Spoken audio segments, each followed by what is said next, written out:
こんにちは。この動画では雪の日のお話をします。優しい日本語でゆっくり話します。日本には雪が降る場所があります。冬になると街は白い雪で覆われます。家も道も山もすべてが静かな白い世界になります。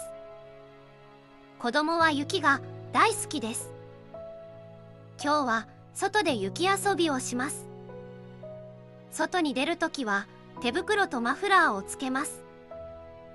寒さに負けないようにしっかり準備をします。まずは小さな雪玉をたくさん作ります。手で丸めてしっかり固めます。雪合戦の始まりです。雪をぶつけて遊びます。次は大きな雪玉を転がします。重い雪玉を力を合わせて動かします。雪だるまができました。目や口をつけるとかわいい雪だるまになります。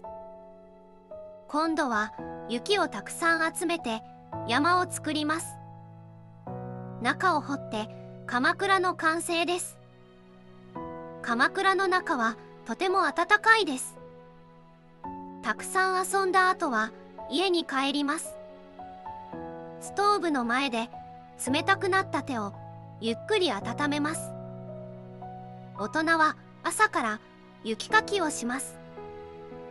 道や家の前の雪をどかし、安全に歩けるようにします。柴犬も雪が大好きです。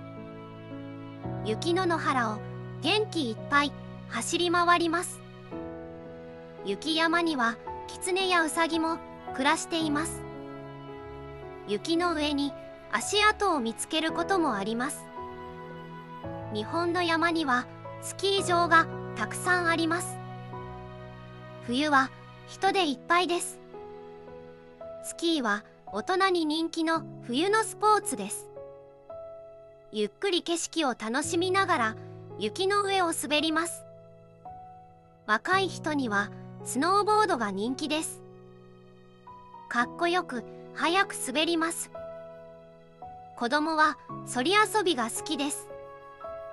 スキー場は家族みんなで楽しめます。たくさん遊んだ後は温泉に入ります。体の中まで温まり、とても気持ちがいいです。ニホンザルも温泉が大好きです。ゆっくり浸かって寒さを忘れます。夜になったら温かい鍋を食べます。野菜、肉、きのこ、お豆腐を入れます。鍋はみんなで食べるともっと美味しいです。心も温まります。夜になったら暖かい布団に入ってしっかり寝ましょう。冬の夜は星がとても綺麗です。おやすみなさい。これが雪の日のお話です。優しい日本語でゆっくり話しました。